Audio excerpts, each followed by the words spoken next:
සිත නිවන සනහන සැනසුම ගෙනෙන සුව ඔසුව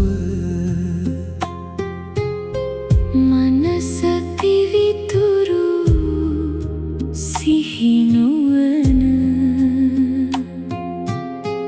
නිහඬ සංසුන් අසිරිමත් පිළිවෙත වඩමු සතිමත් බව ලබා දෙන සිතේ සාමය වඩමු සතිමත් බව ලබා දෙන සිතේ සාමය භාවනා සුවය භාවනා සුවය භාවනා සුවය වඩමු සතිමත් බව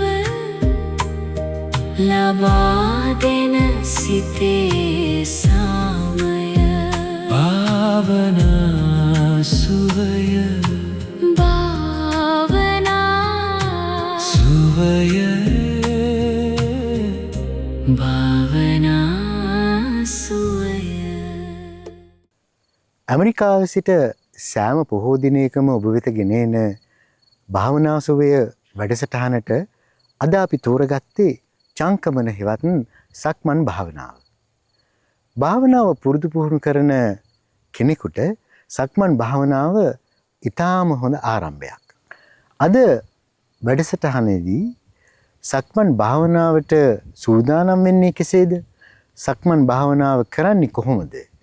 සක්මන් භාවනාව ප්‍රගුණ කරන කෙනෙකුට ලබාගත හැකි ප්‍රතිඵල හා ආනිසංස මොනවද කියලා ඊටාම විස්තර වශයෙන් සාකච්ඡා කරන්න බලාපොරොත්තු වෙනවා. අද වැඩසටහනට අපි තෝරගත්ත සක්මන් භාවනාව කරන්නට ඊටාම සුදුසු දණක්. මනාව සැකසුණු සක්මන් මළුවකිනුත් භාවනා කුටි කීපයනුත් සමන්විත මෙම ස්ථානයේ ශ්‍රී ලාංකික බෞද්ධයනුත් ඇමරිකානු සුදු ජාතික බෞද්ධයනුත් නිතර භාවනාව ප්‍රගුණ කරන තැනක්. ඒ තමයි පැන්සල්වේනියා භාවනා මධ්‍යස්ථානය. මෙම ස්ථානයට මේකාබද්ධව පැන්සල්වේනියා ප්‍රාන්තයේ ෆිලඩෙල්ෆියා නගරයේ භාවනා මධ්‍යස්ථානයක් සුදු ජාතිකයින් විසින්ම ආරම්භ කර තියෙනවා. ඒ තමයි අද මේ සාකච්ඡාව සිදු කරන්නේ. එය තමයි ෆිලඩෙල්ෆියා භාවනා කමියුනිටි. අපි ඊටාම ගෞරවයෙන් ආරාධනය කරා මේ වැඩසටහන මෙහෙවන්නට පැන්සල්වේනියා මෙඩිටේෂන් සෙන්ටර් සහ පැන්සල්වේනියා මෙඩිටේෂන් කමියුනිටි යන විහාරස්ථාන දෙකෙහිම විහාරාධිපති ධූරය හොබවන අතිගරු නම කියන්න අවසරයි හුරුළුවැව චන්ද්‍රවංශ ස්වාමීන් වහන්සේට.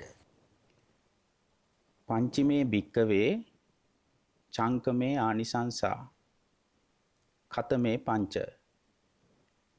අද්ධානක්කමෝ හෝති පදහනක්කමෝ හෝති අප්පාබාදෝ හෝති අසිතං පීතං කායිතං සායිතං සම්මා පරිණාමං ගච්ඡති චංකමාදිගතෝ සමාධි චිරට්ටිතිකෝ හෝති ඉමේකෝ භික්කවේ පංච චංකමේ ආනිසංසාති.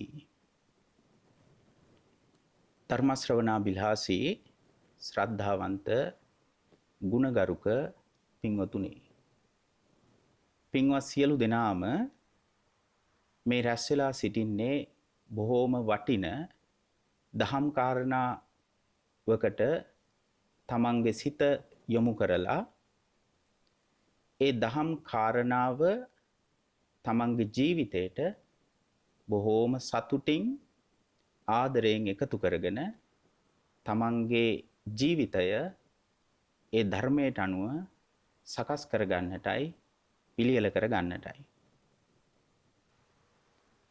භාවනාවක් ඔස්සේ තමයි කෙනෙකුට හැකියාවක් ලැබෙන්නේ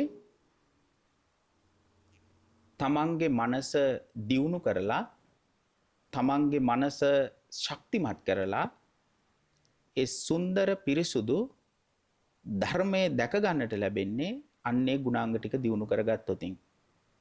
අද අපි සාකච්ඡා කරන්නේ හැම කෙනෙක්ම දන්න බොහෝම වටින භාවනා ක්‍රමයක් තමයි අද සාකච්ඡාවට ගන්න අපි අපේක්ෂා කරන්නේ. ඒ භාවනා ක්‍රමේ වෙන මොකුත් නෙවෙයි සක්මන් භාවනාවයි. පාලියෙන් අපි කියනවා චංකමන කියලා. චංකමන භාවනා.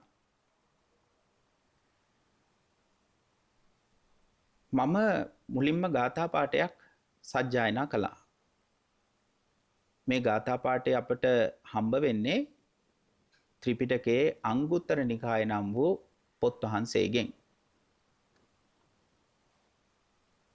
එහි සඳහන් වෙන්නේ සක්මනේ තිබෙන ආනිසංස කීපයක් පිළිබඳවයි. ආනිසංස 5ක් පිළිබඳවයි. අපි දන්නවා අපි හැමදාම ඇවිදිනවා. එහාට මෙහාට හැමදාම අපි ඇවිදිනවනේ.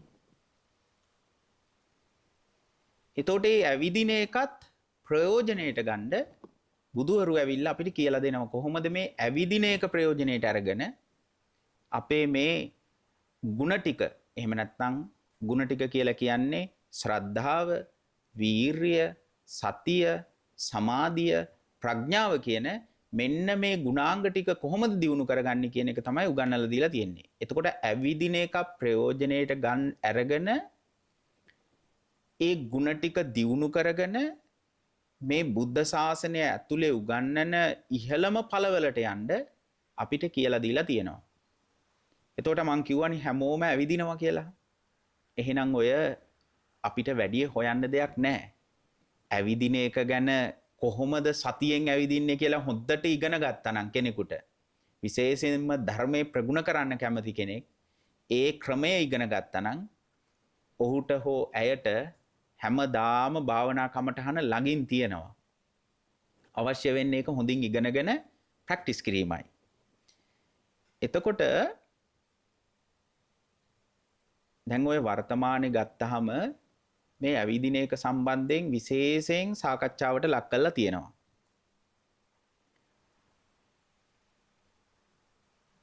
ඔයගොල්ලෝ දන්නවද වයසට යනකොට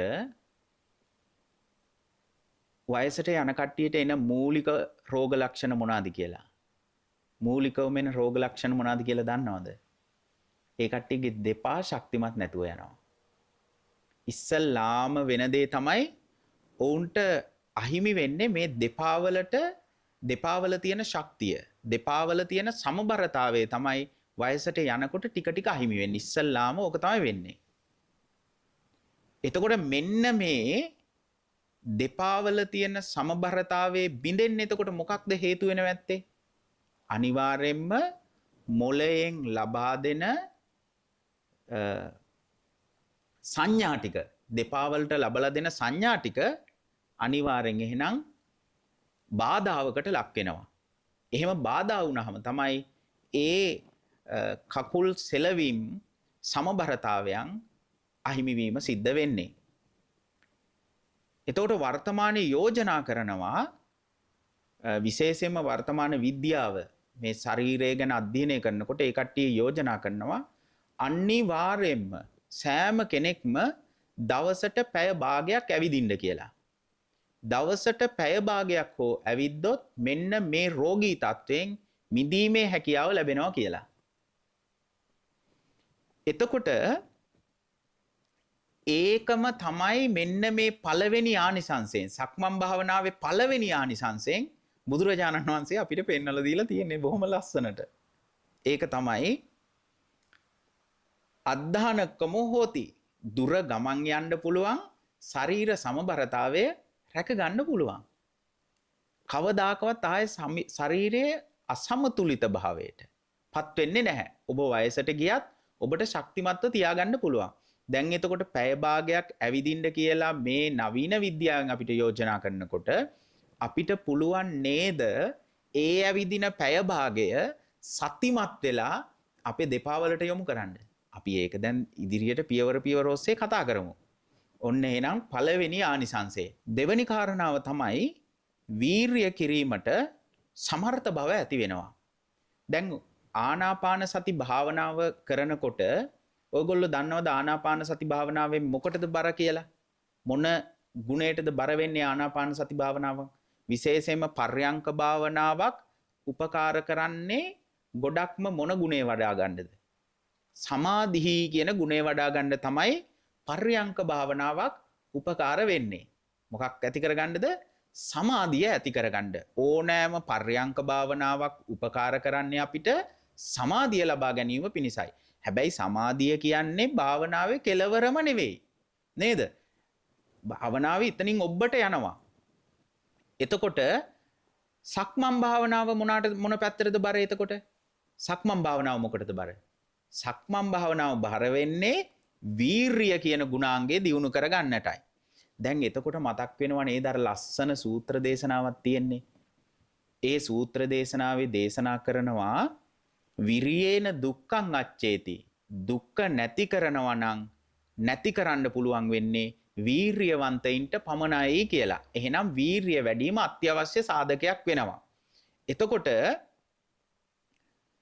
සක්මන් භාවනාවකින් කරන්නේ මෙන්න මේ වීරිය බොහෝම ඉහළ මට්ටමකට දියුණු කරලා ශක්තිමත් කරලා හදලා දෙන එකක්. භාවනාවක් වඩන ආධුනිකයන්ට තියෙන ප්‍රශ්නේ තමයි මේ හිතේ ඔළුවේ තියෙනවලු ප්‍රශ්න ගොඩාක්. හිතා ඉන්නවලු භාවනාව කරනකොට වාඩි වුණාම ගොඩාක් හිතුවිලි එනවා කියලා කියනවා. එතකොට අපෙනුත් ඇවිල්ලා අහනවා ප්‍රශ්න අහනවා ස්වාමින් වහන්සේ කොහොමද මේ හිතේ තියෙන සිතුවිලි ටිකෙන් අයින් වෙන්නේ කියලා අහන ප්‍රශ්නයක්. ඕක ප්‍රධාන වශයෙන් හැමෝම අපෙන් අහන ප්‍රශ්නයක්. එතකොට මෙන්න මේ සිතුවිලි ගොඩාක් තියෙන සිතුවිලි වලින් ගොඩාක් කරදරයට ලක්වන භාවනාවක් කරගන්න අපහසු කෙනෙකුට හොඳම භාවනා ක්‍රමය තමයි මොකද්ද? සක්මන් භාවනාව කියලා කියන්නේ. මූලික ආධුනිකයෙකුට තියෙන ඊටාම ඉහළ ප්‍රතිඵල සුළු කාලයක් ඇතුළත නෙලා ගන්න පුළුවන් හොඳම භාවනා ක්‍රමය තමයි සක්මන් භාවනාව කියලා කියන්නේ. දැන් අපි ළඟට එනවනේ සුදු ජාතිකයෝ. ඒ කට්ටියත් ආවහම ඒ කට්ටියටත් තියෙන ප්‍රශ්නේ ওই ප්‍රශ්නේම තමයි. ඒතකොට මම ගොඩක්ම කියන්නේ ඔයගොල්ලෝ අනිවාර්යෙන් විනාඩි 5ක් 10ක් වගේ සක්මන් භාවනාව කරන්න කියලයි. සක්මන් භාවනාව කරාම එක පැත්තකින් වීරිය වැඩෙනවා, අනිත් පැත්තෙන් අර සිතුවිලි වලින් ඉක්මනට ජයග්‍රහණය කරගන්න පුළුවන්කම හැකියාව ලැබෙනවා. මේකේ තියෙනවා තවත් එක ආනිසංශයක්. ඒ ආනිසංශය තමයි මේ අල්ප ආබාධ ඇතිව ස්වල්ප ආබාධ ඇතිව. දැන් ආබාධ හැදෙනවා කියන එක අපිට වළක්වන්න බෑනේ. කයක් තියෙන හැම කෙනෙකුටම ආබාධ හැදෙනවා. මේක පොදුයි.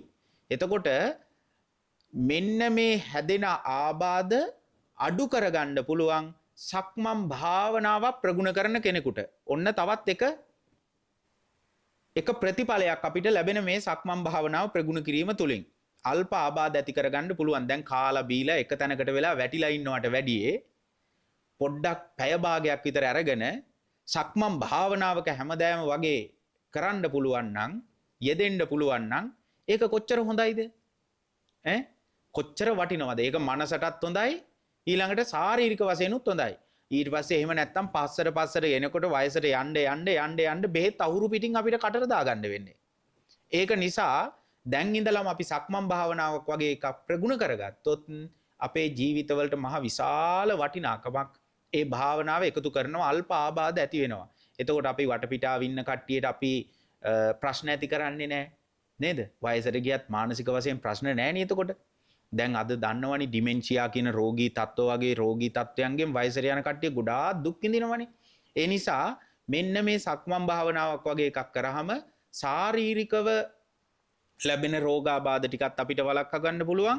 ඊළඟට මානසිකව ලැබෙන රෝගාබාධ ටිකත් අපිට වළක්වා ගැනීමේ හැකියාව ලැබෙනවා.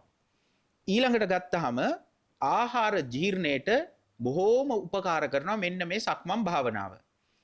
එතකොට ආහාර දිරවීමට උපකාර කරනවා කියලා බුදුරජාණන් වහන්සේ කියනවා අපට මෙන්න මේ සක්මන් භාවනාවේ නියැලෙන්න කියලා. සක්මන් භාවනාවේ නියැලෙනකොට ආහාර ජීර්ණ ක්‍රියාවලිය බොහෝම සුවසේ බොහෝම හොඳින් සිද්ධ වෙනවා කියලා අපිට උගන්වලා දීලා තියෙනවා. ඒක තවත් එක ප්‍රතිඵලයක් මේ භාවනාවෙන් ලබා ගන්න පුළුවන්. ඊළඟට තමයි සක්මන් භාවනාව කරනකොට අපිට උපදිනවා සමාධියක්. සක්මන් භාවනාව කාලයක් තිස්සේ ප්‍රගුණ කර කර ඉන්නකොට උපදිනවා සමාධියක්. මෙන්න මේ සමාධිය පර්යංක භාවනාවක පර්යංක භාවනාවක් කියලා කියන්නේ මොකද්ද? වාඩි වෙලා කරන භාවනාවකට කින් ලබා ගන්න සමාධියට වඩා දීර්ඝ කාලයක් පවතිනවා. ඒ කියන්නේ දැන් ඔය ඉඳගෙන භාවනා කරනවනේ. ඉඳගෙන භාවනා කරනකොට අපිට ඇති වෙනවනේ සමාධියක්. ඒ සමාධිය පොඩි කාලයක් ගියාම නැති වෙලා යනවා. ඒ කියන්නේ බැරි වෙලාවත් භාවනා කරන එක මාස දෙක තුනක් නතර කරගත්තොත් ඒ සමාධිය අහිමි වෙනවා. හැබැයි සක්මන් භාවනාවක් කරලා සමාධියක් උපදවා ගත්තොත් ඒ සමාධිය බොහෝ කාලයක් පවතිනවා. මොකද්ද දැන් හේතුව? හිතන විදිහට මොකද්ද හේතු වෙනව ඇත්තේ? මොකද්ද මේකට හේතු වෙනව ඇත්තේ? මේකට හේතු වෙන්නේ මෙන්න මේකයි ඉඳගෙන භාවනා කරනකොට S2 වහගන්නවද නැද්ද? ආයතන ඔක්කොම වහගන්නව නේද? එතකොට අපිට කරදර distractions පුළුවන් තරම් අඩුයිනේ. එන කරදර අඩුයි. බාහිර කරදර නැහැ. එතකොට සමාධිය ලබා ගන්න පහසුයිද නැද්ද? සමාධිය ලබා ගන්න එකක් පහසුයි එහෙනම් වාඩි වෙලා භාවනා කරනකොට නේද? හැබැයි සක්මන් භාවනාව කරනකොට මේ ආයතන ටික ඔක්කොම ඇරිලාද තියෙන්නේ නැද්ද? සක්මන් භාවනාව කරනකොට ඔක්කොම ආයතන ඇරිලා තියෙන්නේ. එතකොට ඇස, කන, නාසය, දිව, ශරීරය මේ ඔක්කොම විවෘත වෙලා තියෙන්නේ බාහිර පරිසරයට. එතකොට සමාධිය ඇති කරගන්න එක අභියෝගයක්. කරදර වෙලා මහන්සි වෙලා තමයි වීරියෙන් තමයි සමාධිය උපදවා ගන්න ඕනේ. පේනවද? අමාරුවෙන් වීරියෙන් උපදවා ගත්ත සමාධිය බොහෝ කාලයක් ඒක නිසා පවතිනවා. ඔන්න ඕකයි හේතුව. එතකොට සමාධිය බොහෝ කාලයක් පවතිනවා කියලා අපේ භාග්‍යවතුන් වහන්සේ අපිට පෙන්වලා දීලා තියෙනවා. ඔය තමයි තියෙන ප්‍රතිඵල පහ. සක්මන් භාවනාවෙන් ලබා ගන්න පුළුවන් ප්‍රතිඵල පහ තමයි මම ඔය මුලින්ම පැහැදිලි කරලා දුන්නේ. දැන් අපි බලමු මේ සමාධි මේ සක්මන් භාවනාවේ ඉතිහාසය කොතනින්ද එන්නේ කියලා. ඒකට හම්බ වෙන ග්‍රන්ථය තමයි චුල්ලවග්ගපාලිය. මොකද්ද පොත? චුල්ලවග්ගපාලිය. චුල්ලවග්ගපාලි කියන පොත් වහන්සේ අපට හම්බ වෙන්නේ සූත්‍ර පිටකයෙන් නෙවෙයි. මොන පිටකයෙන්ද හම්බ වෙන්නේ? විනය පිටකයෙන්. මොකද්ද පිටකය? විනය පිටකය. විනය පිටකයේ තමයි චුල්ලවග්ගපාලි කියන පොත් වහන්සේ අපිට හම්බ වෙන්නේ. ඔයගොල්ලෝ අහලා තියෙනවද බුදුරජාණන් වහන්සේට හිටියා බොහෝම දක්ෂ වෛද්‍යතුමෙක් හිටියා කියලා? මොකද්ද මේ වෛද්‍යතුමාගේ නම? ආජීවකතුමා. ආජීවක නේද වෛද්‍යවරයා? බුදුරජාණන් වහන්සේටත් හිටියනේ මේ කයට බෙහෙත් කරන්න උන්වහන්සේටත් හිටියා වෛද්‍යතුමෙක්. මේ සමහර වෙලාවට මේ සීනියා බාධ ඊළඟට ගත්තාම ગેස්ට්‍රයිටිස් වගේ රෝගාබාධ ස්වාමීන් වහන්සේලාටත් වැඩි වෙලා තියෙනවා. එතකොට මෙන්න මේක ඒ කාලෙත් තියෙන්න ඇති. මේ රෝගාබාධ වැඩි බහුල වශයෙන් දකින්න ලැබුණා. ආජීවකතුමා ඇවිල්ලා බුදුරජාණන් වහන්සේ කියනවා ස්වාමීනි සංඝයා දැන් ආබාධ වැඩිව ඉන්නේ. ආබාධ වැඩි වුණාම ස්වාමීන් වහන්සේ මේ ශාසනය ඔබ වහන්සේ පෙන්නන ඉලක්කවලට පහසුවෙන් යන්න බැරි වෙනවා. ඒක නිසා ස්වාමීන් වහන්සේ මම ඔබ වහන්සේට යෝජනාවක් කරන්න කැමතියි. දැන් කියන්නේත් මේ වෛද්‍යතුමානේ. මේ කියන්නේ වෛද්‍යවරයෙක්. ඊට පස්සේ කියනවා මෙන්න මේක නිසා මම කැමතියි ඔබ වහන්සේට යෝජනාවක් කරන්න. ඒ යෝජනාව ඔබ වහන්සේ අනුදැන වදාරන්න කියලා මං ඉල්ලනවා. මොකද්ද කරන යෝජනාව? ස්වාමින් වහන්සේලාට අනුදැන වදාරන්න සක්මන් මළුව. එතකොට කවුද එහෙනම් සක්මන් මළුව ගැන යෝජනාව මුලින්ම මේ ශාසනයට ඇතුල් කරලා තියෙන්නේ? ජීවක ආජීවකතුමා. බලන්න එතුමාට පින් සිද්ධ වෙන්න එපැයි. ජීවක ආජීවකතුමා තමයි කියන්නේ සක්මන් මළුව අද ඉඳලා භික්ෂු සංඝයාට අනුදැන වදාරන්න. ඊළඟට එතුමා ඒත් එක්කම තවත් ඉල්ලීමක් කරනවා. මං කිව්වේ ඉල්ලීම් දෙකක් කරනවා කියලා. ඒක තමයි ගිනිහල්ගේ අනුදැන වදාරන්න කියලා කියනවා. ගිනිහල්ගේ කියලා කියන්නේ දැන් ඔය තියෙනව නේද? ඔයගොල්ලෝ දන්නවද ස්ටීම් බාත් කියලා තියෙනවා. චුල්ල වග්ගපාලිය කියවලා බලන්න ස්ටීම් බාත් කියන කන්සෙප්ට් එක කොච්චර ලස්සනට බුදුරජාණන් වහන්සේ අපිට උගන්වලා දීලා තියෙනවද කියලා. බොහොම ලස්සනට උගන්වලා දීලා තියෙනවා. ඔන්න ඔය ගිනිහල්ගේ අනුදැන වදාරන්න කිව්වෙත් සක්මන් මළුව අනුදැන වදාරන්න කියලා කිව්වෙත් ආජීවකතුමා තමයි අපිට. බුදුරජාණන් වහන්සේට ඉල්ලීම කළා. බුදුරජාණන් වහන්සේ භික්ෂු සංඝයා එකතු කරලා කිව්වා අද ඉඳලා සම්බුද්ධ ශාසනයේ ගිනිහල්ගේත් සක්මන් මළුවත් අනුදැන වදාරනවා කියලා. එදා පටන් සක්මන් මළුව පරිහරණයට ගත්ත කවුද? ගිහි ප්‍රජාවත් පැවිදි ප්‍රජාවත් කියන මෙන්න මේ උභය පාර්ශවයෙන් මේක ප්‍රයෝජනයට ගත්තා. දැන් සක්මන් මළුව ගත්තාම සක්මන් මළුව අපට හම්බ වෙන්නේ බරණැස ඉසිපතන කියන ආරාම සංකීර්ණයට ගියාම අදටත් අපිට දකින්න ලැබෙනවා පැරණි සක්මන් මළු. හොඳද? ඔන්න ඉතිහාසය අපිට දකින්න ලැබෙන තැන්. ඊළඟට මේ සම්බුද්ධ ශාසනයේ මහා ආරාම සංකීර්ණ පූජාව සිද්ධ කළේ කවුද? අනාථපිණ්ඩික සිටුතුමා. මොකක්ද ඒ ආරාමේ නම? ජේතවනාරාමේ. ජේතවනාරාමේ බුදුරජාණන් වහන්සේ වැඩ සිටිය කුටියට අපි කියනවා නමක්. මොකක්ද ඒකට කියන්නේ? දෙව්රම් වෙහෙර කියලා. නේද? දෙව්රම් වෙහෙර කියන්නේ භාග්‍යවතුන් වහන්සේ වැඩ සිටිය කුටියටයි. දෙව්රම් වෙහෙරෙන් එළියට එනකොට ඒ කියන්නේ භාග්‍යවතුන් වහන්සේගේ කුටියෙන් එළියට එනකොට ඉස්සරහින් අදටත් අපිට දකින්න ලැබෙනවා නටඹුන්. ඒ තමයි භාග්‍යවතුන් වහන්සේ සක්මන් කරපු සක්මන් මළුව අදටත් අපිට දෙව්රම් වෙහෙරට ඉස්සරහින් දකින්න ලැබෙනවා. ඔන්න සක්මන් මළුව ගැන අපිට ඉතිහාසෙන තොරතුරු. ඊළඟට ගත්තාම ලංකාවේ විශේෂයෙන්ම අනුරාධපුර රාජධානියේ බුද්ධ ශාසනය බොහෝම ඉහළින් ප්‍රචලිත වෙලා තිබුණා. මෙන්න මේ යුගවල ස්වාමින් වහන්සේලා සියලු දෙනාම සක්මන් භාවනාවේ නියැලුණා. සක්මන් භාවනාව බොහෝම ගරු ගාම්භීරව ස්වාමින් වහන්සේලා ප්‍රගුණ කරන්න පුරුදු වෙලා හිටියා. එනිසා ලංකාවේ සිතුල්පව්ව, හත්තිකුච්චි, මිහින්තලය වගේ විශාල භාවනා මධ්‍යස්ථානවල අපිට දකින්න ලැබෙනවා සක්මන් මළු විශාල ප්‍රමාණයක්. ඒකෙන් පැහැදිලි වෙනවා බුදුරජාණන් වහන්සේ වැඩ සිටිය දවසේ ඉඳලා සක්මන් මළුව කියන එක මේ බුද්ධ ශාසනය ඇතුලේ ප්‍රයෝජනයට අරගෙන තියෙනවා කියන කාරණාව. ඔන්න එතකොට ඒකේ ඉතිහාස කතාව සක්මන් මළුව එන විදිහ. දැන් සක්මන් භාවනාව කරන්න එතකොට කොහොමද කියන එකනේ දැන් අපිට ඊළඟට තියෙන ප්‍රශ්නේ. සක්මන් භාවනාව ගැන අදහසක් ගන්න පුළුවන් සතිපට්ඨාන සූත්‍රයෙන්. සතර සතිපට්ඨාන සූත්‍රය අහලා තියෙනවනේ නේද? දීඝනිකායෙත් තියෙනවා මහා සතිපට්ඨාන සූත්‍රය කියලා සූත්‍ර දේශනාවක්. මජ්ක්‍ධිම නිකායෙත් වෙනවා සතිපට්ඨාන සූත්‍ර දේශනාව කියලා දේශනාවක්. එතකොට මේ සතිපට්ඨාන සූත්‍ර දේශනාව ඇතුලේ තියෙනවා ඉරියාපත භාවනාව කියලා භාවනා ක්‍රමයක්. මොකක්ද මේ භාවනාවේ නම? ඉරියාපත භාවනාව. ඉරියාපත භාවනාව කියන්නේ මොකද්ද? ඉරියව් හතර පවත්වන විදිහ ගැන සතිමත් වෙන එකට කියනවා මොකක් කියලාද? ඉරියාපත භාවනාව කියලා. අපි ඉරියව් කීයක් පාවිච්චි කරනවද? ඉරියව් හතරක් අපි පාවිච්චි කරනවා. අපි හිටගෙන ඉන්නවා. නේද? අපි හිටගෙන ඉන්නවා. ඊළඟට මොනවාද ඉරියව් පාවිච්චි කරන්නේ? අපි ඉඳගෙන ඉන්නවා. ඊළඟට අපි මොනවාද පාවිච්චි කරන ඉරියව්ව? අපි නිදාගෙන ඉන්නවා. ඊළඟට මොකක්ද ඉරියව්ව? අපි ඇවිදිනවා. ඔන්න ඉරියව් හතර. දැන් ඇවිදින එක නේද සක්මන් භාවනාවට එහෙනම් ගන්න ඉරියව්ව. එතකොට බුදුරජාණන් වහන්සේ සතිපට්ඨාන සූත්‍රයේ ඉරියාපත භාවනාව ඇතුලේ දේශනා කරනවා ගච්ඡන්තෝ ගච්ඡන්තාමීති පජානාති කියලා. යන්නේ දැනගෙනමයි කියලා කියනවා. යන්නේ සතියෙන්මයි. ගමන් කරන්නේ ඇවිදින්නේ සතියෙන්මයි කියලා තියෙනවා.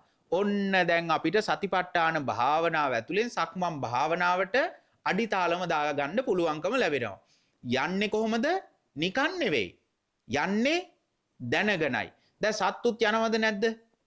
සත්තුත් යනවනේ. දැන් සත්තු දන්නවද එතකොට සතියෙන් යන ක්‍රමයක්?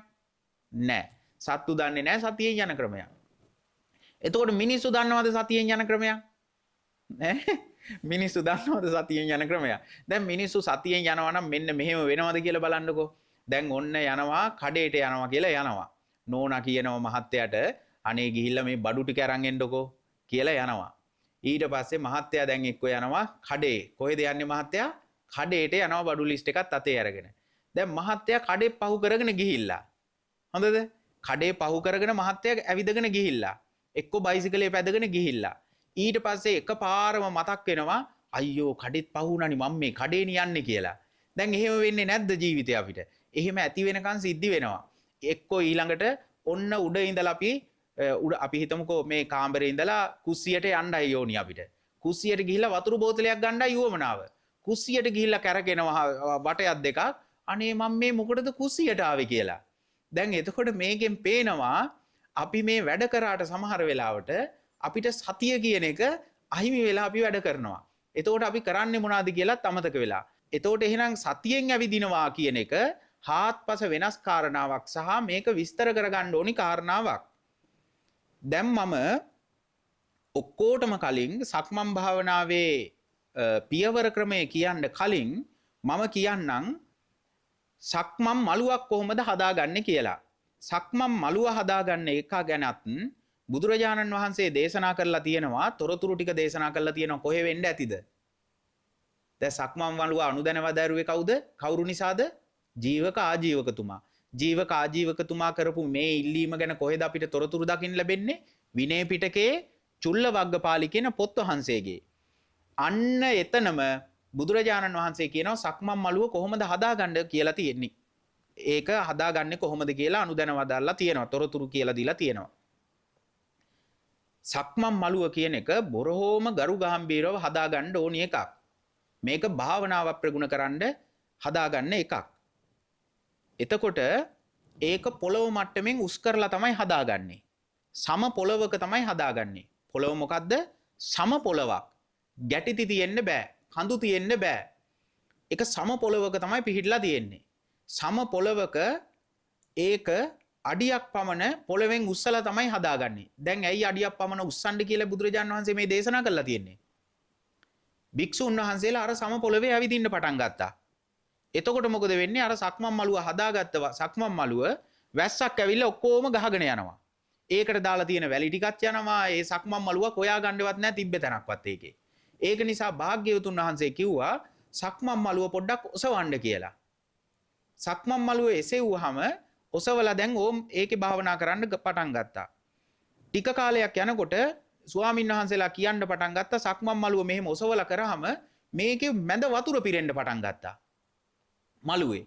ඒක නිසා භාග්‍යවතුන් වහන්සේ දේශනා කළා අනුදැනවදාරුවා වටේට පොඩිවට මොකක්ද අපි ඒකට කියන්නේ? වටේට පොඩි ඇල මාර්ගයක් මේ පොඩි කාණුවක් දාන්න කියලා මේක හතර වටේටම කාණුවක් දාගන්න කියලා කිව්වා සක්මන් මළුවට. බොහෝ දුරට ඔන්න ඕක අපිට දකින්න ලැබෙනවා ගල් පුරවලා තමයි ඔන්න ඔය වටේ තියෙන එකට අපි හදාගන්නේ. එතකොට මැද කොටස ඉස්සිලා ඊළඟට පහළ කොටස වටේට කාණුවක් දාලා ගල් වලින් පුරවලා තියෙන්නේ ඕක. ඔය පොඩි මේ මෙටල් ගල් වගේ දෙයකින් පුරවලා එක තියෙනවා. එතකොට අර වතුර බහැලා යනවා හොඳට. ඊට පස්සේ ස්වාමීන් වහන්සේලා කියන්න පටන් ගත්තා ඒත් ස්වාමීනි මේක මඩ වෙනවා කියලා. එතකොට පස්සේ බුදුරජාන් වහන්සේ අනුදැනවදාලා මොකද්ද කරන්න කිව්වේ ඊට පස්සේ? මෙන්න මේකේ උඩට වහලයක් ගහගන්න දිගටම කියලා කිව්වා. දැන් මේවා බෞද්ධ අපි දැනගන්න ඕනේනේ. මේ කවුද අපිට මේවා උගන්වලා දීලා තියෙන්නේ? බුදුරජාණන් වහන්සේනේ. එතකොට පේනවද සක්මන් මළුවක් කොච්චර ලස්සනට හදාගන්න කියලා උගන්වලා දීලා තියෙනවද කියලා. සක්මන් මළුව පොළවෙන් අඩියක් පමණ උස්සලා වටේට කාණු පද්ධතියක් දාලා ඊළඟට ඒක උඩට ආවරණයක්ත් දාගන්න කියලා කිව්වා. දැන් ආවරණයක් දාගත්තාම අවුවට කම්ප්ලේන් කරන්න දෙයක්වත් නැහැ. නේද? ඊළඟට වැස්ස කියලා දුවන්න දෙයක්වත් නැහැ. භාවනා කර හැකි කිසිම බයක් හැකක් නැතුව සක්මන් මළුවට එළඹෙච්ච වෙලාවෙ ඉඳලා හොඳට සක්මන් භාවනාවේ යෙදෙන්න පුළුවන්. ඊළඟට තමයි මේ සක්මන් භාවනාවට හදාගන්න මළුව අනිවාර්යෙන්ම අඩි 50ට වැඩි වෙන්න ඕනි. අඩි කීයට වැඩි වෙන්න ඕනිද? අඩි 50ට වැඩි වෙන්න ඕනි. වැඩිම වුණොත් අඩුම අඩි 50යි, වැඩිම වුණොත් අඩි 150යි. සමහර තැන්වල අඩි 100යි කියලාත් කියනවා. දැන් ඇයි මේ අඩි 50කට අඩුවෙන් ගන්න එපා කියලා කියන්නේ? සක්මන් භාවනාවට අඩි 50ට වැඩි වෙන්න එපා කියලා කියන්නේ ඇයි ඒ? එතකොට මේකේ හැරෙන්න තියෙන ප්‍රමාණ ගාන වැඩි වෙනවා. ඇයි ළඟ ළඟ හැරෙන්න එපා. අඩි 50ක් අඩි 20ක් විතර ගියාම ආයෙ හැරෙනවා. හැරෙන්න මොකද වෙන්නේ? සමාධිය දියුණු කරගන්න බැරුව යනවා. සමාධිය දියුණු වෙන්නේ නැතුව යනවා ළඟ ළඟ හැරෙන්න තිබ්බහම. ඒක නිසා තමයි කියන්නේ අඩි 50න් උඩට වෙන්න සක්මන් මළුව හදාගන්න කියලා. ඊට පස්සේ කියනවා අඩි 100ට හෝ 150ට ඉක්මවා යන්න බෑ කියලා. ඇයි එහෙම කියන්නේ? ඇයි අඩි 50ටත් අඩි 100ටත් 150ත් ඉක්මවා යන්න එපා කියන්නේ? එතකොට වෙන්නේ සිතුවිල්ලක් ඇති වෙච්ච ගමන්ම ඔහේ ඇවිද යනවා. සක්මන් කරපු එකක් නෑ එතකොට. එතකොට අර සිතුවිල්ලෙන් ඇවිද තමයි ඉඳලා තියෙන්නේ. එහෙනම් සිත විසිරෙන්න පටන් ගන්නවා. එතකොට බොහොම වේගෙන් සිත විසිරෙන්න පටන් ගන්නවා. සක්මන් මළුව කුඩා නම් දිගෙන් අඩුයි නම් සමාධිය ඇති කරගන්න බැරුව යනවා. සක්මන් මළුව ගොඩාක් දිගයි නම් සිත විසිරෙන්න බලනවා. අන්න ඕක නිසා දුර ප්‍රමාණයේ සක්මන් භාවනාවක් කරන කෙනෙකුට බොහොම වැදගත් වෙනවා. එතකොට සක්මන් මළුව දැන් ඔන්න හදාගන්න විදිහත් කිව්වා. නේද? සක්මන් භාවනාව දැන් කරන විදිහ තමයි අපි උගන්වන්න යන්නේ දැන්. සක්මන් භාවනාව කරන්න කලිනුත් අපි කළ යුතු වත්පිළිවෙත් ටිකක් තියෙනවා. සක්මන් භාවනාවකට ප්‍රවිෂ්ඨ වෙන්නේ නැහැ නිකම්ම. නිකම්ම ප්‍රවිෂ්ඨ වෙන්නේ නැහැ. ඉස්සල්ලාම සක්මන් මළුව ළඟට ගිහිල්ලා සක්මන් මළුව ළඟ මොකද අපි කරන්න ඕනේ? මොකද්ද කරන්න ඕනේ සක්මන් මළුව ළඟ? ඉස්සල්ලාම සක්මන් මළුවේ එහාට මෙහාට ඇවිදලා හොඳට බලන්න ඕනේ මේක ලස්සනට සමතුලිතව තියෙනවද කියලා සක්මන් මළුව. මේකේ කොළරොඩු තියෙනවා නම් එක්කෝ අපි කොස්සක් හරි ඉදලක් හරි අරගෙන මේක අතු ගහ ගන්න ඕනි ලස්සනට. වල් පැලෑටි තියෙනවා නම් මේවා ටික ගලව ගන්න ඕනි. එහායින් මෙහායින් ආපු ගල් කෑලි තියෙනවා නම් ඒවා ඉවතලන්න ඕනි. සක්මන් මළුව බොහොම ලස්සනට පිරිසුදු කරගන්න ඕනි. ඇයි සක්මන් මළුව පිරිසුදු කරගන්න කියන්නේ? දැන් මේ හැම එකටම හේතු තියෙනවා. දැන් මොකක්ද ඒකට හේතුව වෙන්න ඇත්තේ? සමහර වෙලාවට සත්තු ජරා කරලා තියෙන්නත් පුළුවන් නේද? සත්තු ජරා කරලා තියෙන්නත් පුළුවන්. එතකොට ඇයි මේ පිරිසුදු කරගන්න කියන්නේ? සිත විසිරෙන එක අවම කරගන්න. සක්මන් භාවනාවට ප්‍රවිෂ්ඨ වෙන්න කලින් අපි මේක පිරිසුදු කරගන්නේ සිත විසිරෙන එක අවම කරගන්නයි. දැන් උදාහරණයක් විදිහට ගත්තොත් ඕන් ටිකක් සක්මන් මළුව පිරිසුදු කරන්නේ නැතුව ඇවිදගෙන යනවා. එතකොට දකින්නවා ගල් කැටයක්. අයියෝ ගල් කැටේනි කියලා ඊට පස්සේ ඕන් ගල් කැට අයින් කරන්න හදනවා දැන් අරකේ. ඊට පස්සේ තව ටිකක් ඇවිද ඉන්නකොට ඕන් දකින්නවා ලාදලු තනකොළ පැලෑටි දකින්නවා. ඊට පස්සේ දැන් අනේ තනකොළ දාලා නේද මේක කියලා දැන් තනකොළ ගලවන්න පටන් ගන්නවා. දැන් එහෙම වෙන්නේ නැහැ කියලා හිතනවද ඔයගොල්ලෝ? එහෙම තමයි වෙන්නේ. හිත අපිට හිතා ගන්න බැරි තැනක තියෙන්නේ. ඊට පස්සේ සක්මන් භාවනාව නෙවෙයි දැන් තනකොළ පැලෑටි ගලවන්න පටන් ගන්නවා. ඊට පස්සේ කොළ රොඩු ටික මුලින් ඇදලා දැම්මේ නැත්තම් ඊළඟට මොකද කරන්නේ? කොළ රොඩු අදින්න පටන් ගන්නවා. වෙන්න සක්මන් භාවනාව කර ඉන්නවා දැන් කොළ රොඩු අදිනවා. ඉතින් ඔය වගේ වෙන නිසා ඉස්සල්ලාම කරන්නේ සක්මන් බලුව බොහෝම ලස්සනට අපි පිරිසුදුව පිළිවෙලක් කරගන්නවා.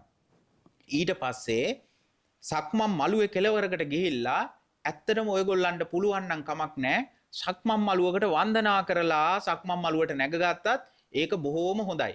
මොකද ඒ තරම් සුඛප්‍රණීත භාවනාවක් කරන්න යනකොට බුදුන් වහන්සේලා අනුදැන වදාරලා තියෙන භාවනාව ප්‍රගුණ කරන්න යනකොට සති සමාධි ප්‍රඥා කියන මේ ඉහළ ගුණාංගයන් දියුණු කරගන්නට හදන තැනකට අපි වන්දනා කරලා ප්‍රවිෂ්ඨ වුණත් කමක් නැහැ. වන්දනා කරන්න බැරි වුණා කියලා ඒකේ කිසිම ප්‍රශ්නයක් නැහැ. හැබැයි වන්දනා කරලා යනවා නම් අපිට බොහෝම ගෞරවයක් තියෙනවා. අපි කරන වැඩේට අපි ඉහළ ගෞරවයක් දෙනවා නේද? ඒක අපි ඉහළින් යුක්තව ඒක ඇක්නොලෙජ් කරනවා අපි. ඒක නිසා ඒක වන්දනා කළා එළඹුණත් කමක් නැහැ. දැන් සක්මන් මළුවට එළඹිලා ඉවර වෙලා ඔන්න දැන් සක්මන් මළුවේ දැන් අපි වැඩපිළිවෙල කරන්නයි හදන්නේ. දැන් සක්මන් භාවනාව කියන්නේ එතකොට එක පැත්තේ එක්සර්සයිස් එකක්ද අපි දැන් මේ කරන්න හදන්නේ? මේ එක්සර්සයිස් එකක්ද ව්‍යායාමයක්ද ශාරීරික ව්‍යායාමයක්ද මේ කරන්න හදන්නේ? නෑ. මොකද්ද මේ කරන්න හදන්නේ? සතිය දියුණු කරන්නයි මේ හදන්නේ නේද? සමාධිය දියුණු කරන්නයි හදන්නේ. ප්‍රඥාව දියුණු කරන්නයි හදන්නේ. හැබැයි ඒකෙන් ප්‍රතිඵල ලැබෙනවා තියෙනවා නේද? දැන් අර අල්පාබාධ වෙනවා කියලා එහෙම කිව්වේ අපි. එව්වා ප්‍රතිඵල ලැබෙන. මේක කරද්දි ලැබෙන ප්‍රතිඵල. හැබැයි එව්වා ලබන්න හිතාගෙනද අපි මේ භාවනාව කරන්නේ දැන්? නෑ. ඊට වැඩිය ඉහා ගියපු විශාල අරමුණක් සාක්ෂාත් කරන්නයි අපි භාවනාව කරන්නේ. එතකොට සක්මන් භාවනාව කරන්න ගියාට පස්සේ අපි ඉස්සල්ලාම කරන්නේ මේකේ මාක් කරගන්නවා. දැන් සක්මන් මළුවට ගියාට පස්සේ මාක් කරගන්නවා මෙන් හිතින් මාක් කරගන්නවා. හිතින් අදිෂ්ඨාන කරගන්නවා. මේ තමයි මගේ සක්මන් මළුවේ ආරම්භක ස්ථානය. හිතින් මොකක්ද අදිෂ්ඨාන කරගන්නේ? මේ තමයි ආරම්භක ස්ථානය. ඊළඟට අරතන තමයි මගේ සක්මන් භාවනාවේ අවසාන ස්ථානය. මෙතන ඉඳලා මෙතන විතරයි. එතන අතික්‍රමණය කරන්නේ. එතනින් එහා යන්නෙත් නැහැ. එතනට අඩුවෙන් යන්නෙත් නැහැ. ඒක නිසා ඕක ඉස්සල්ලාම හිතින් අදිෂ්ඨාන කරගන්නවා. හිතින් අදිෂ්ඨාන කරගෙන අත් දෙක මෙන්න මේ විදිහට ඉස්සරහට කරලා අපි තියාගන්නවා. අත් දෙක ඉස්සරහට කරලා මෙන්න මේ විදිහට තියාගන්නවා. එහෙම නැතිනම් අපිට පුළුවන් අත් දෙක පිටිපස්සට කරලා තියාගන්න. දැන් කාට හරි පුළුවන්ද පෙන්වන්න ඔය විදිය? නිෂාද මහත්තයා. දැන් අත් දෙක අපි ඉස්සරහට කරලා කොහොමද නිෂාද මහත්තයා තියාගන්නේ? අන්න ඒ විදිහට අපි ඉස්සල්ලාම අත් දෙක තියාගන්නවා. එහෙම ඊට අමතරව අපිට පිටිපස්සට කරලත් අත් දෙක තියාගන්න පුළුවන් ක්‍රමයක් තියෙනවා. නේද? මෙන්න මේ විදිහට අපි අත් දෙක තියාගන්නවා. දැන් මේ විදිහට අත් දෙක තියාගන්න එකෙන් අපි මොකක්ද ඉස්සලම කරන්නේ? ශරීරය හික්මවනවා. පේනව නේද? ශරීරය හික්මවනවා. එතකොට ශරීරය හික්මවා ගන්න එක තමයි අංක 1ටම වැදගත්. ඇයි? හිත හික්මවන්න යනකොට හිතට වැඩි හිත අමාරුම දේ. හිත හදන එක තමයි අමාරුම දේ. මනස හදන දේ තමයි පහසුම දේ. එතකොට මනස හදන්න යන කෙනා ඉස්සල්ලාම හික්මවා ගන්න ඕනේ ශරීරයයි. හොඳද? එතකොට අත් දෙක ওই විදිහට තියාගත්තාම ශරීරය නිකම්ම හික්මෙනවා. ඊළඟට අපි දැන් හිස එහාට මෙහාට කරන්නේ නැහැ. හිස එහාට මෙහාට පද්දන්නේ නැහැ. අපි S2 ඇරලා S2 විවෘත කරලා අපේ දෙපා වල ඉඳලා අඩි 10ක් පමණ දුරින් තමයි බලන්නේ. අඩි 10ක් පමණ දුරින් මෙන්න මේ විදිහේ තමයි S2 අපි පවත්වන්නේ පොළවට. කකුල් දෙක දිහා අපි බලන්නේ නැහැ. ඇවිදිනකොට කකුල් දෙක දිහා බලනවද? නැහැ. ඇයි කකුල් දෙක දිහා බලන්නේ නැත්තේ? කකුල් දෙක දිහා බලා ඇවිදිනකොට සමබරතාවය බිඳෙන්න පටන් ගන්නවා. හොඳද? කකුල් දෙක දිහා යන විදිය බලන්න ගත්තාම. ඒ නිසා අපි එහෙම කරන්නේ නැහැ. දැන් අපි මේ විදිහට බලාගෙන ඉඳලා අපිට පුළුවන් සක්මන් මළුවේ මුල්ම තැන හිටගෙන ඉන්න පුළුවන්. මොකද්ද කරන්න පුළුවන්? හිටගෙන ඉන්න පුළුවන්. කොච්චර වෙලා හිටගෙන ඉන්න පුළුවන්ද? විනාඩියක් දෙකක් අපිට හිටගෙන ඉන්න පුළුවන් කැමතිනම් විතරක් හිටගෙන ඉන්න පුළුවන් විනාඩියක් දෙකක්. ඒ හිටගෙන ඉන්නකොට අපිට පුළුවන් මෙන්න මේ විදිහට S2 වහගෙන ඉන්න. අපි S2 වහගන්නවා. S2 වහගෙන මේ හිස් මුදුනේ පටන් මෙන්න මේ ඇඟිලි තුඩ දක්වා අපේ ශරීරයට අපිට අවධානය යොමු කරන්න පුළුවන්. ඔය එක ක්‍රමයක්. තවත් එකක් තියෙනවා. ඒ තමයි මේ යටිපතුල් දෙකම දැන් පොළවේ ගෑවෙනවද නැද්ද? පොළවේ ගෑවෙනවා. පොළවේ ගෑවෙන නිසා මෙතන තියෙනවද නැද්ද සංවේදනාවක්? වේදනාවක් දැනෙනව නේද? පොළවේ කකුල් යටිපතුල් ගෑවෙනකොට. අන්න ඔය වේදනාවට අපිට හිත යොමු කරලා ඉන්නත් පුළුවන්. ඕක තවත් ක්‍රමයක්. එහෙමත් නැතිනම් අත් දෙක පහසුවෙන් තියාගෙන S2 වහගෙන අපිට පුළුවන් තවත් එකක් කරන්න. මොකක්ද ඒක? ඒ තමයි ආස්වාස ප්‍රස්වාසයට හිත යොමු කරන්න පුළුවන්. එතකොට කීයක් තියෙනවද ක්‍රමවේද S2 වහගෙන ඔය කරන එකට? ක්‍රමවේද 3ක් තියෙනවා. ඔය කෝක කරත් කමක් නැහැ. ඕවා ඔක්කොමගෙන් අපි හදාගන්න යන්නේ මේ මොකද්ද? සතියයි. ඒක නිසා කවුරු මොකක් කිව්වත් ඔය හැම එකක්ම හරි සතිමත් බව හදාගන්නනේ අපි යන්නේ.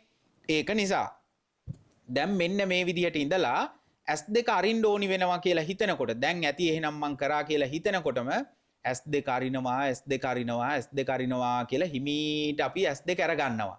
හොඳද? ඊට පස්සේ S2 අරගෙන දැන් අපිට පුළුවන් වේගයෙන් ටිකක් එහාට මෙහාට ඇවිදිනවා මේ මළුවේ. හොඳද? හිත අවධානය දෙන්නේ නැතිව වැඩි අවධානයක් මම යොමු කරන්නේ නැහැ කියලා හිතලා මේ පියවර ක්‍රම වලටවත් මොකටවත් අවධානය දෙන්නේ නැතුව සාමාන්‍ය අපි ඔය ඇවිදින්නේ සාමාන්‍ය ඇවිදින විදිහට මේ මළුවේ අර කෙළවලට යනවා මේ කෙරවලට එනවා අර කෙරවලට යනවා මේ කෙර ඔහොම පස් අය ගමනක් අපි ඇවිද ඉන්නවා. ඇවිද ඔන්න ඔහොම ඉන්නකොට එකපාරම Tamanට දැනෙනවා දැන් මම ස්ලෝ වෙන්න ඕනි ටිකක් කියලා. Tamanට මේක දැනෙනවා. Tamanටම හිතෙනවා දැන් මේ වේගෙන් ඇවිද්ද ඇති දැන් මම මේක වේගෙ ටිකක් අඩු කරන්න ඕනි කියලා. අන්න ඒ වේගය අඩු කරන්න ඕනි කියලා හිතෙනකොටම මළුවේ කෙරවලට ගියා. S2 තියාගන්න විදිහට තියාගත්තා. දැන් අපි ගොඩාක් හිමිහිට නෙවෙයි වම් කකුල මේ දකුණු කකුලෙන් තමයි පටන් ගන්නෙ. ඇයි දකුණු කකුලෙන් පටන් ගන්නෙ? දකුණු කකුල තමයි අපිට පහසු කකුල වෙන්නේ. ඒක නිසා දකුණු කකුල ඔසවනකොට දකුණ කියලා හිත ඇතුලෙන් කියනවා. කටෙන් හයියෙන් කියන්නේ නැහැ. දකුණ කියලා දකුණ කියලා උස්සනවා.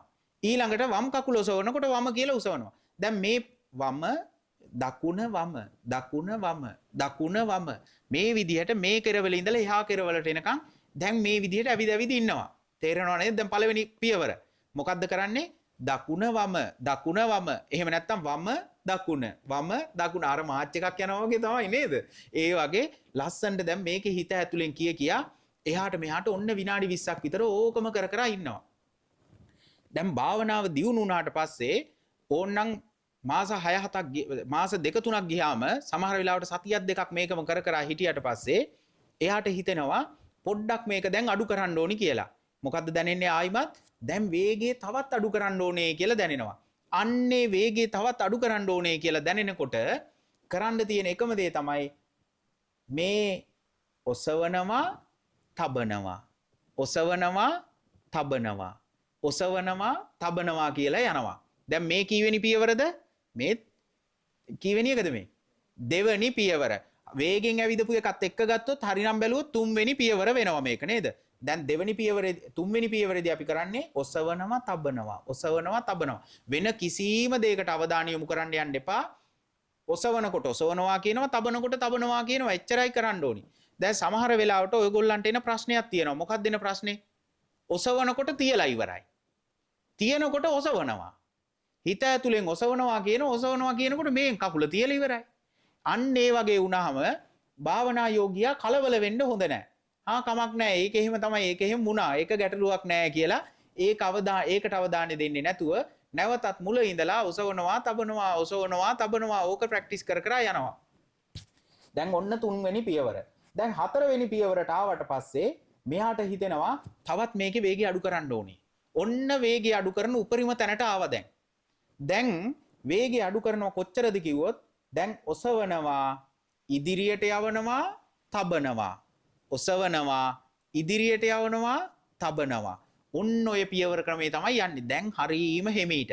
දැන් ඔයගොල්ලන්ට මම කිව්වොත් උදාහරණයක් විදිහට අඩි 50ක සක්මන් මළුවක් නම් තියෙන්නේ. අඩි 50 සක්මන් මළුවේ ඔසවනවා ඉදිරියට යවනවා තබනවා කියන එක හරි විදිහට කරොත් ඔයගොල්ලෝ එහා කෙරවලට ගිහිල්ලා මේ කෙරවල වලට එන්න පුළුවන් කීපාරක් විතරද හිතන්නේ? ඕනි වැඩිම වුණොත් දෙගමනක් ඇවිදී. එතකොට පැයක් ගිහිල්ලා ඉවරයි. ඒ තරම් හිමීට තමයි මේ ඔසවනවා ඉදිරියට යවනවා තබනවා කියන අධීරයට එනකොට ඔයගොල්ලෝ තියෙන්නේ. දැන් සද්ද ඇහෙනකොට සද්ද වලට අවධානය යොමු කරනවද? නැහැ. සද්දයක් ඇහෙනකොට හැබැයි සිත කරදර වුණා කියලා දැනගන්නවා. දැන් සිතුවිලි එන්නේ නැද්ද ඔය ඇවිදිනකොට? ඕන් දැන් වේගෙන් ටිකක් ඇවිදගෙන යනවා. සක්මන් කරගෙන ඇවිදගෙන යනවා. සක්මන් කරගෙන ඇවිදගෙන යනකොට භික්ෂුවක් නම් හිතෙන්න පුළුවන් සමහර වෙලාවට අයියෝ පන්සලේ මොනවා වෙනවද දන්නේ නැහැ මේ වෙලාවේ කියලා ස්වාමීන් වහන්සේ කෙනෙක් නම් හිතෙන්න පුළුවන්. අනේ දානෙටත් වෙලාව ලං වුණා නේද කියලා හිතෙන්න පුළුවන්. එතකොට බෙල් එක ගැහුවද දන්නේ නැහැ කියලා හිතෙන්න පුළුවන් ස්වාමීන් වහන්සේ නමක් නම්. ඒ ගිහි කෙනෙක් නම් ගෙදර නෝනා දරුවෝ මොනා කරනවද දන්නේ නැහැ මේ වෙලාවේ කියලා හිතෙන්නත් පුළුවන්. ඊළඟට අම්මා තාත්තා කොහොම ඉන්නවද දන්නේ නැහැ කියලා හිතෙන්න පුළුවන්. ජොබ් එකේ දේවල් හිතෙන්නත් පුළුවන්. ඔය වගේ নানা ප්‍රකාර සිතුවිලි එන්න පටන් ගන්නවා.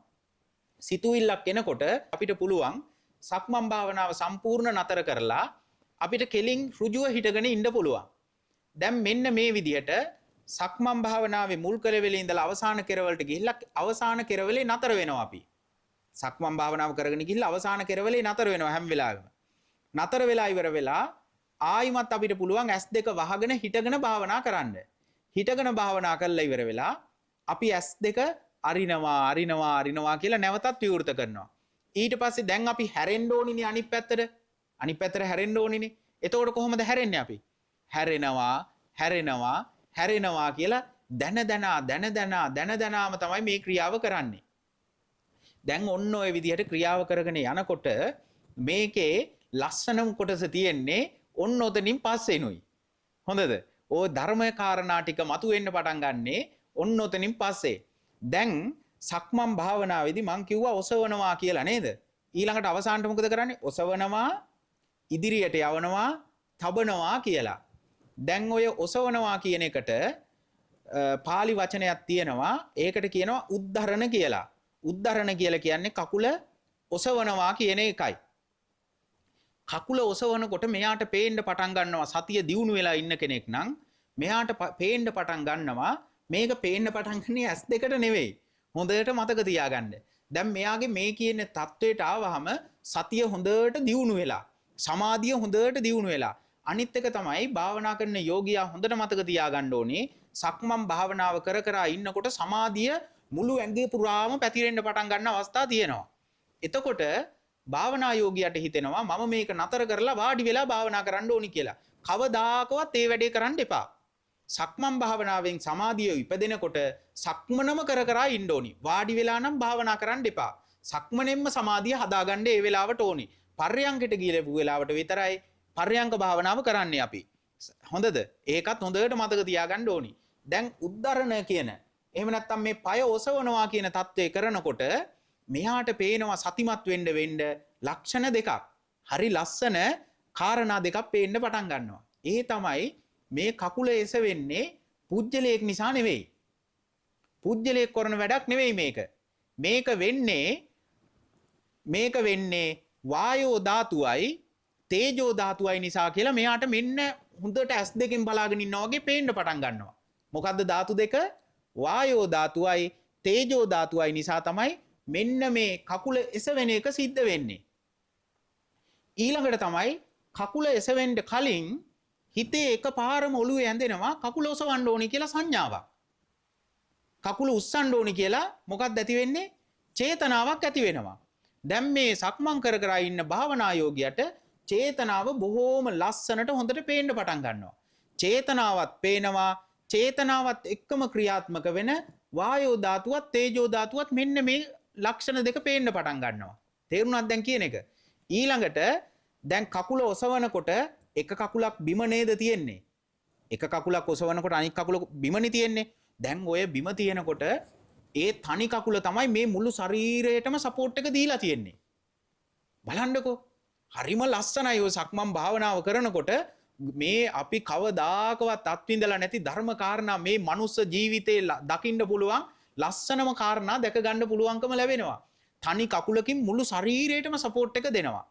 දැන් අර ඔසවපු කකුල කොහෙද තියෙන්නේ එතකොට? මේ වෙලාවේ ඔසවපු කකුල කොහෙද තියෙන්නේ? පිටිපස්සේ නේද? ඔසවපු කකුල තියෙන්නේ පිටිපස්සේ. ඊළඟට බිම තියෙන කකුල තියෙන්නේ ඉස්සරහා. හරිනේ තේරෙනවනේ නේද? මේ ඔසවපු කකුල බිම තියෙන කකුල ළඟට ගන්න එකට අපි කියනවා අතිහරණ කියලා. මොකක්ද ඒකට කියන්නේ? අතිහරණ කියලා. මේ බිම තියලා තියෙන කකුල පාස් කරන එකට කියනවා වීතිහරණ කියලා. එතකොට අවස්ථා දෙකක් තියෙනවා. පිටිපස්සේ ඉඳලා බිම තියෙන කකුල ළඟට ගන්න එකටත් බිම තියෙන කකුල පසු කරලා ඉදිරියට කකුල යවන එකටත් අපි කියනවා අතිහරණයි වීතිහරණයි කියලා. මෙන්න මේ අතිහරණයත් වීතිහරණයත් සිද්ධ වෙන්නේ ආයිමත් මනසේ චේතනාවක් නිසාමයි. හොඳද? චේතනාවක් නිසා තමයි මේක වෙන්නේ. චේතනාව නිසා ආයිමත් ක්‍රියාත්මක වෙනවා ධාතු දෙකක්. මොනවාද ඒ ධාතු දෙක? වායෝ ධාතුවත් තේජෝ ධාතුවත් කියන ධාතු දෙක. මොකද වායෝ ධාතුවට තමයි හොලවීමේ හැකියාව තියෙන්නේ. මේ ශරීරේ හොලවන්න පුළුවන්කම ලැබෙන්නේ වායෝ ධාතුවට. ඊළඟට වායෝ ධාතුවට තේජෝ ධාතුවෙන් දෙන්න ඕනේ ශක්තියක්. ඒ ශක්තිය ලැබලා දෙන්නේ මේ උණුසුමෙන්, ටෙම්පරේචර් එකකින්. එතකොට තමයි කකුල ඉස්සරහට යන්නේ. කකුල ඉස්සරහට ගිහිල්ලා කකුල නතර වෙනවනේ දැන්.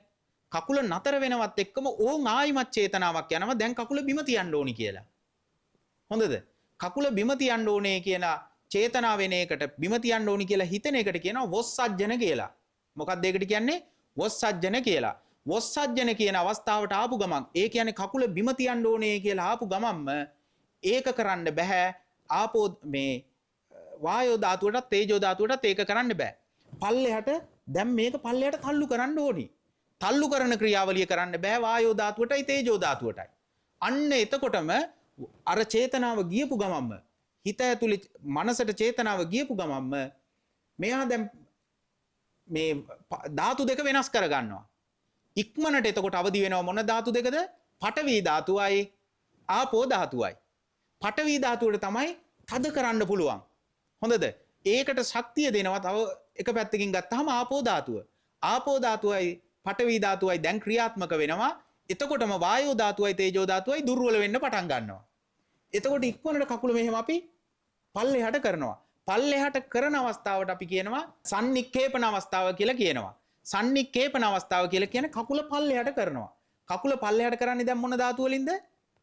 පඨවි ධාතුවෙනුයි ආපේය ධාතුවෙනුයි. දැන් කකුල බිම තියලා ඉවර වෙලා අපි මේක ප්‍රෙස් කරනවා. තද කරනවා මහ පොළවට. මහ පොළවට තද කරනකොට අපි ආයිමත් මේක කරන්නේ පඨවි ධාතුවෙනුයි ආපෝ ධාතුවෙනුයි. දැන් භාවනා කරන යෝගියාගේ සතිය දියුණු වෙලා නිසා මෙහා දකිනවා මේක චේතනාවක් නැතුව මේ ධාතු ක්‍රියාත්මක වෙන්නේ නැහැ කියලා. ධාතු ක්‍රියාත්මක වෙන්නේ මොනවා නිසාද? චේතනාවන් නිසා. චේතනාවක් නැතුව කිසිම විදිහකින් මේක ක්‍රියාත්මක වෙන්නේ නැහැ. චේතනාවක් යනවත් එක්කම මෙන්න මේ ශරීරය හැදිලා තියෙන ධාතු ක්‍රියාත්මක වෙන්න පටන් ගන්නවා. එතකොට මේක පුජ්‍යලයක් කරන වැඩක් නෙවෙයි. මේක මේ චේතනාවකුයි මේ ධාතු ටිකුයි එකට එකතු වෙලා කරන ලස්සන ක්‍රියාවලියක් මේ තියෙන්නේ කියලා දැනගන්නවා. මෙන්න මේක බොහොම හොඳට තේරුම් ගන්න පුළුවන් ඔයගොල්ලන්ට. මේ ඒක තමයි භාවනා කරනකොට විශේෂයෙන් සක්මන් භාවනාව කරන කෙනෙකුට මේක දැක ගන්න පුළුවන්.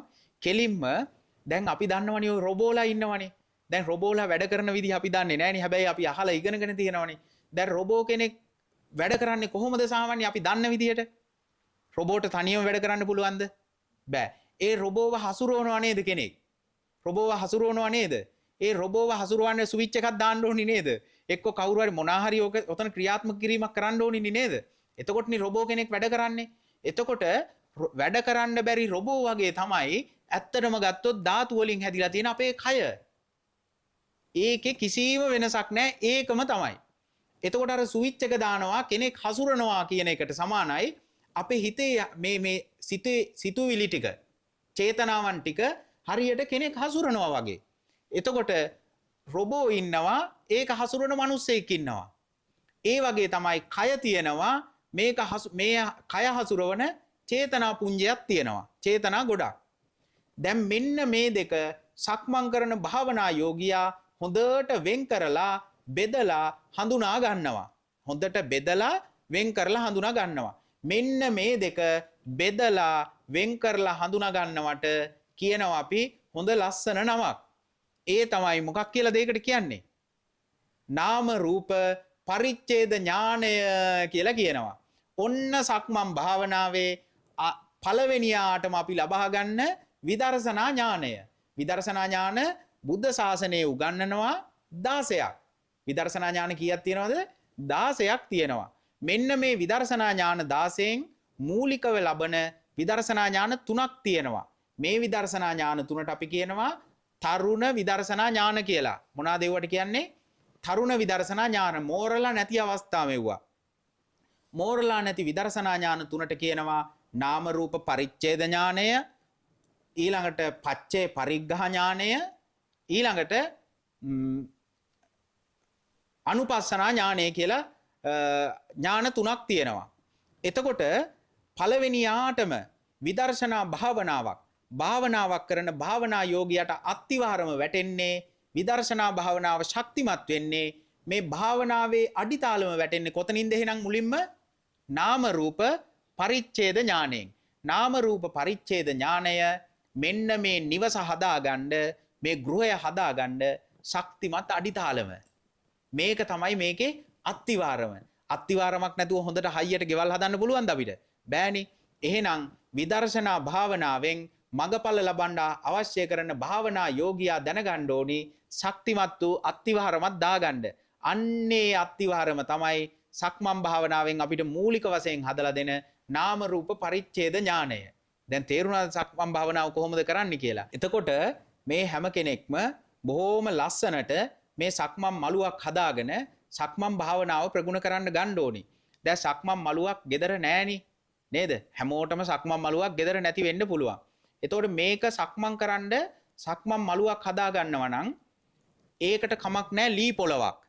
ලී පොලවක් වුණත් ඒකට කමක් නෑ. ඊළඟට තන නිල්ලක් වුණත් කමක් නෑ. තනකොළ පොලවක් වුණත් කමක් නෑ. ඊළඟට අපිට පුළුවන් වැලි අතුරලා තියෙන සක්මන් මළුවක් හදා ගන්නත් පුළුවන්. මෙන්න මේ විදිහට සක්මන් මළුවක් හදාගෙන හැම කෙනෙක්ම දවසට විනාඩි 5ක් හෝ විනාඩි 10ක් හෝ පැය භාගයක් හෝ Tamanට කාල වේලාව ලැබෙන සැනකින් ලැබෙන ප්‍රමාණයට අනුව සක්මන් භාවනාව කරන්න ඕනේ. ඉතින් ওই විදිහට තමයි සක්මන් භාවනාව අපිට ප්‍රගුණ කරගන්න පුළුවන්කම ලැබෙන්නේ. සක්මන් භාවනාවකින් අපි මොකද්ද කරන්නේ? සතිමත් බව හදාගන්න එක. මූලික වශයෙන් මොකද්ද කරන්නේ? සතිමත් බව හදාගන්න එක. ඊළඟට ගියාම සක්මන් භාවනාව ටික ටික ඉදිරියට කරගෙන යනකොට අර මුලින් අපි කියවනේ හිත ඇතුලෙන් ඔසවනවා, තබනවා, මේ ඊළාට ඔසවනවා, යවනවා, තබනවා කියලා ලේබල් කරන්න කියලා. පස්සට යනකොට සතිය දියුණු වෙනකොට ওই ලේබල් කිරීම නැතුව යනවා.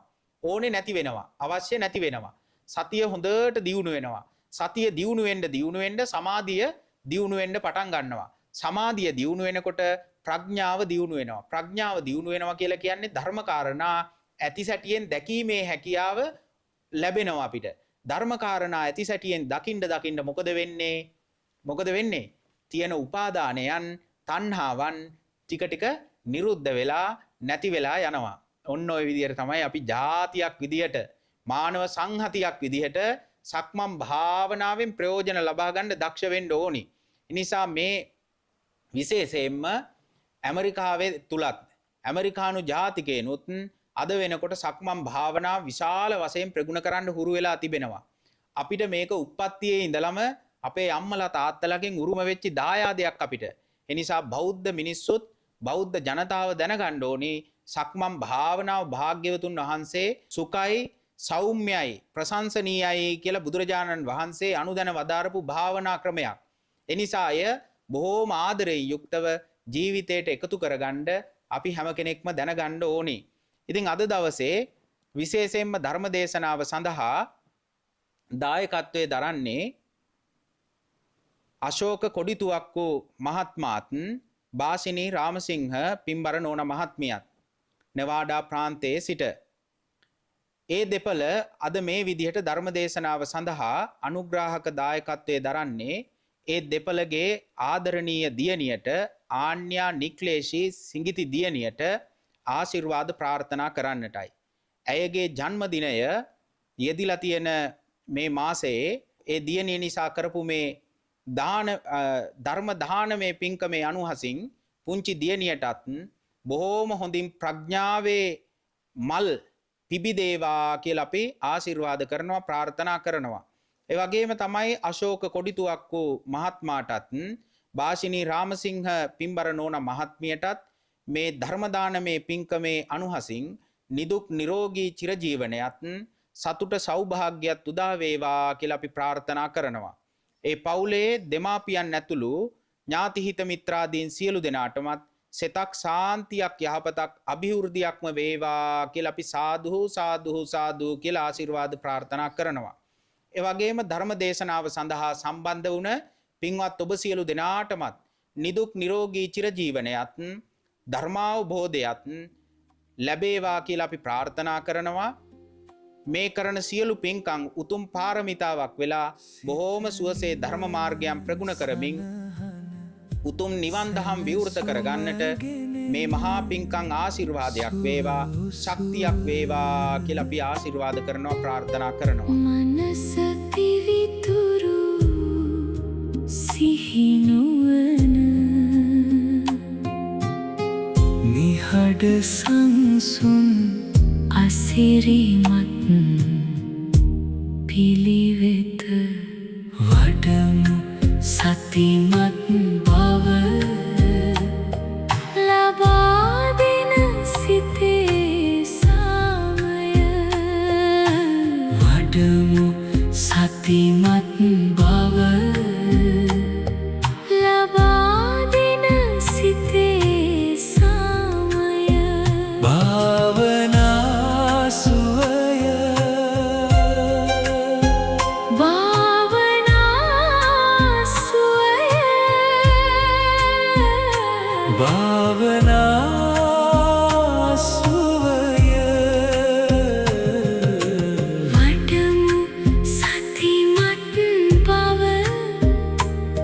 ලබා දෙන සිතේ සාමය භාවනා සුවය